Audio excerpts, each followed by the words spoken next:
Mid grade spirit fruits चुराकर तो नहीं खाए। मेरा दिल धक से रह गया, लेकिन मैंने तुरंत जवाब दिया, स्टीवर्ड जाओ, आप मुझ पर गलत इल्जाम लगा रहे हैं। मिड ग्रेड स्पिरिट फ्रूट्स तो आउटर डिसाइपल्स के लिए होते हैं। चाहे मेरे पास कितना भी साहस क्यों ना हो, मैं उन्हें चुराने की हिम्मत नहीं कर सकता। मैं श्योंगबा के बारे में सब बताना चाहता था, लेकिन फिर मैंने अपना इरादा बदल दिया। श्योंगबा जरूर अक्सर जाओ थियन को रिश्वत देता होगा। अगर मैंने शिकायत की भी तो जाओ थियन कुछ नहीं करेगा, उल्टा वह सारी बात श्योंगबा को बता देगा और श्योंगबा मुझसे और ज्यादा नफरत करने लगेगा। वैसे भी मैं उसे गुप्त रूप से खत्म करने की योजना बना रहा था। ऐसे समय पर खुला टकराव करना ठीक नहीं था। अगर बाद में श्योंगबा मर गया तो सबसे पहला शक मुझ पर ही आएगा। जाओ थियन ने फिर पूछा, अगर तुमने नहीं खाया तो स्पिरिट फ्रूट्स इतने कम कैसे हो गए? मैंने शांत स्वर में कहा, स्टीवर्ड जाओ, मैंने सच में नहीं खाया। आप खुद सोचिए, अगर आपको कमी साफ दिखाई दे रही है तो कम से कम 50 से ज्यादा फ्रूट्स गायब होंगे। मैं सिर्फ की रिफाइनिंग थर्ड लेयर का कल्टीवेटर हूँ। चाहे कितना भी खाऊं, एक रात में इतने स्पिरिट फ्रूट्स नहीं खा सकता। जाओ थियन ने फिर पूछा, क्या कल रात तुम्हें कोई आवाज सुनाई दी थी? क्या किसी ने स्पिरिट फ्रूट्स चुराए हैं? मैंने मासूम बनने का नाटक करते हुए कहा, सोने से पहले मैंने ऑर्चर्ड की जांच की थी, सब कुछ सामान्य था। उसके बाद मैं सो गया, फिर क्या हुआ मुझे नहीं पता। जाओ थियन काफी देर तक पूछताछ करता रहा, लेकिन उसे कोई जवाब नहीं मिला। आखिर उसने कहा, ठीक है, अब मैं समझ गया, आगे से रात में ज्यादा सतर्क रहना। अगर कोई हलचल सुनाई दे तो तुरंत बाहर निकलकर जांच करना। अगर दोबारा स्पिरिट फ्रूट्स गायब हुए तो तुमसे जवाब मांगा जाएगा। मैंने तुरंत सिर झुकाया। जी स्टीवर्ड जाओ, आपकी सलाह के लिए धन्यवाद। जाओ थियन और बाकी डिसाइपल्स स्पिरिट फ्रूट्स लेकर चले गए। उनके जाते ही मैंने ऑर्चर्ड से एक कैटरपिलर पकड़ा और कुछ मधुमक्खियां भी कपड़े में लपेटकर चुपचाप झोपड़ी में ले आया। मैंने क्रिएशन कॉल्ड्रन को छोटा करके मेज पर रखा, फिर अपनी उंगली पर हल्का सा घाव किया और कुछ बूंदे खून की कैटरपिलर पर टपका दी। इसके बाद मैंने उसे कॉल्ड्रन में फेंक दिया। कॉल्ड्रन से हल्की लाल रोशनी निकली। एक चमक के साथ कैटरपिलर का शरीर कई गुना बड़ा हो गया। उसका पूरा शरीर आग की तरह लाल हो गया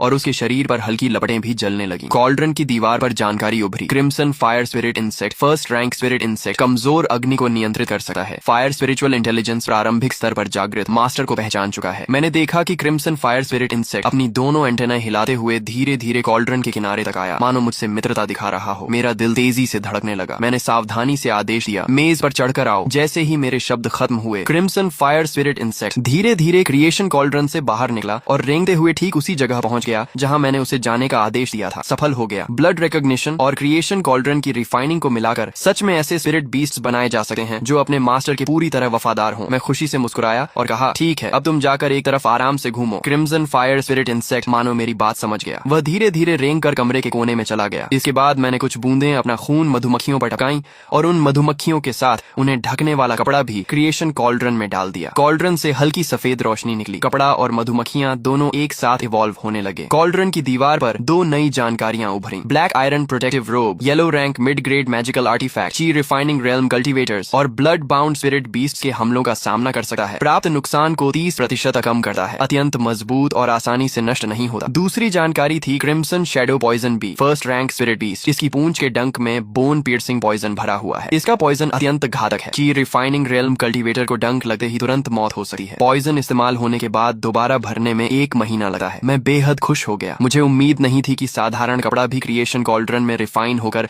मैजिकल आर्टिफैक्ट बन सकता है। हालांकि ब्लैक आयरन प्रोटेक्टिव रोब का रंग पहले से काफी गहरा होकर काला हो गया था। यह ज्यादा ध्यान आकर्षित नहीं करता था, लेकिन फिर भी किसी को शक हो सकता था, इसलिए मुझे भविष्य में इसे सावधानी से पहनना होगा। तभी एक गहरे लाल रंग की पॉइजन बी कपड़े के अंदर से बाहर निकली। उसके पंखों से लगातार भनभनाहट की आवाज आ रही थी। वह मेरे सामने हवा में स्थिर होकर बड़ी शांति से मुझे देखने लगी। मैं अनजाने में एक कदम पीछे हट गया और पूरा शरीर सतर्क हो गया। मुझे डर था कि कहीं वह मुझ पर हमला न कर दे। मैंने धीरे से हाथ बढ़ाया और आदेश दिया, जाकर बिस्तर के पास बैठो। मेरे शब्द खत्म होते ही क्रिम्सन शैडो पॉइजन बी भनभनाती हुई बिजली जैसी गति से उड़कर बिस्तर के पास पहुंच गई। उसकी स्पीड इतनी तेज थी कि मैं खुद भी हैरान रह गया। मेरे मन में तुरंत एक विचार आया, इतनी स्पीड के साथ की रिफाइनिंग 5th लेयर का कल्टीवेटर भी इसके हमले से बच नहीं पाएगा। अगर इसका इस्तेमाल श्योंगबा को खत्म करने के लिए किया जाए तो सफलता लगभग निश्चित होगी। मैंने फिर आदेश दिया, वापस आओ। क्रिम्सन शैडो पॉइजन बी तुरंत उड़कर मेरे पास लौट आई। इसके बाद मैंने 3 और मधुमक्खियां पकड़ी और उसी तरीके से उन्हें भी क्रिम्सन शैडो पॉइजन बीज में बदल दिया ताकि जरूरत पड़ने पर अतिरिक्त सहायता मिल सके। अब मेरे पास कुल 4 पॉइजन बीज थी। इन चारों के साथ अगर मेरा सामना की रिफाइनिंग 5th लेयर के कल्टीवेटर से भी हो जाए तो मेरे पास लड़ने की क्षमता होगी। उसी दिन रात के खाने के बाद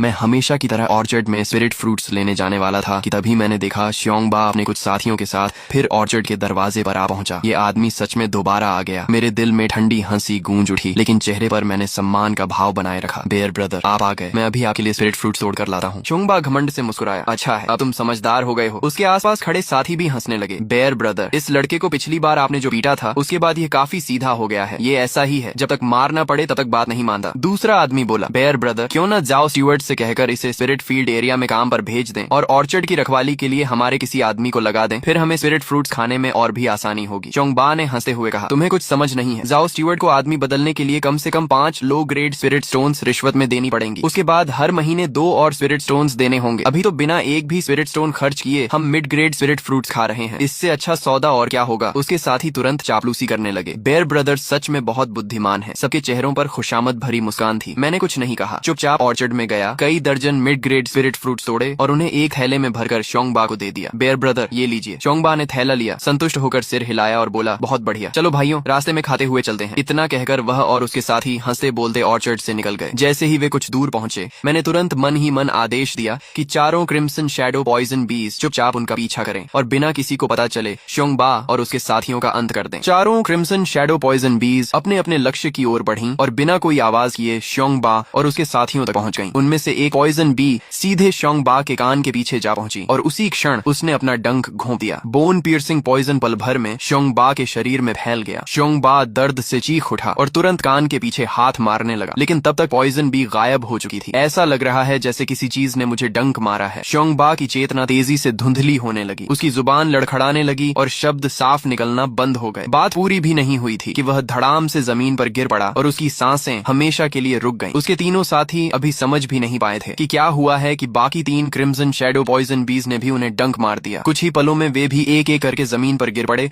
और उनकी भी मौत हो गई। अरे नहीं, बेयर ब्रदर और बाकी लोगों के साथ कुछ हो गया। अभी तो बेयर ब्रदर कह रहे थे कि किसी चीज ने उन्हें डंक मारा है। क्या ये पॉइजन बीज हैं? यहाँ जानलेवा पॉइजन बीज हैं, भागो। दूर से गुजर रहे कुछ हैंडीमैन डिसाइपल्स ने यह दृश्य देखा तो डर के मारे उनकी हालत खराब हो गई। वे चीखते हुए चारों दिशाओं में भाग गए। अगले ही दिन सुबह शोंगबा और उसके साथियों की पॉइजन बीज के डंक से हुई मौत की खबर पूरे हैंडीमैन एरिया में फैल गई। चीफ स्टीवर्ड लिन खुद लोगों को लेकर जांच करने आया। जांच के बाद यह तय हुआ कि चारों की मौत म्यूटेटेड पॉइजन बीज के डंक से हुई थी। चीफ स्टीवर्ड लिन ने मामला सेक्ट एल्डर्स को सौंप दिया। एल्डर्स को घटना थोड़ी अजीब जरूर लगी, लेकिन चिंगयुन सेक्ट विशाल क्षेत्र में फैला हुआ था और उसके पीछे गहरे पहाड़ों और जंगलों की लंबी श्रृंखला थी। वहाँ म्यूटेटेड पॉइजनस इंसेक्ट्स और पॉइजन बीज का मिलना कोई अनोखी बात नहीं थी। ऊपर से सिर्फ 4 हैंडीमैन डिसाइपल्स की मौत हुई थी, जो पूरे चिंगयुन सेक्ट के हिसाब से बेहद छोटी घटना मानी गई। फिर भी इस घटना ने पूरे हैंडीमैन एरिया में हलचल मचा दी। हर कोई डरा हुआ था कि कहीं अगला शिकार वह खुद न बन जाए। एल्डर्स ने चर्चा के बाद 2 फैसले लिए। पहला, सेक्ट के सभी इनर और आउटर डिसाइपल्स को पूरे चिंगयुन सेक्ट क्षेत्र की तलाशी लेने का आदेश दिया गया, ताकि पॉइजनस इंसेक्ट्स, पॉइजन बीज, पॉइजनस स्नेक्स और अन्य खतरनाक जीवों का सफाया किया जा सके। दूसरा, सभी आउटर डिसाइपल्स और हैंडीमैन डिसाइपल्स को एंटीडोट पिल्स बांटी गई। ये एंटीडोट पिल्स लो रैंक पॉइजनस इंसेक्ट्स और पॉइजन बीज के पॉइजन को न्यूट्रलाइज कर सकती थी। दोनों फैसले बहुत जल्दी लागू कर दिए गए और सेक्ट के अंदर फैला डर धीरे धीरे कम होने लगा। मैंने भी इस मौके का फायदा उठाया और 2 और मधुमक्खियां पकड़कर उन्हें क्रिएशन कॉल्ड्रन में रिफाइन करके क्रिम्सन शैडो पॉइजन बीज बना लिया। जितनी ज्यादा सुरक्षा होगी उतना अच्छा रहेगा। महीने के आखिर में मैं हैंडीमैन हॉल गया और इस महीने की सैलरी प्राप्त की। 5 लो ग्रेड स्पिरिट स्टोन्स और 3 लो ग्रेड की गैदरिंग पिल्स। यही हर हैंडीमैन डिसाइपल की मासिक सैलरी थी। भले ही यह ज्यादा नहीं थी, लेकिन मेरी रोज की कल्टीवेशन के लिए काफी थी। रात का खाना खाने के बाद मैं अपने घर लौटा। जैसे ही दरवाजा खोला, मैंने देखा कि जाओ चेन दूर से मेरी ओर आ रहा है। यह बूढ़ा लोभी आदमी जरूर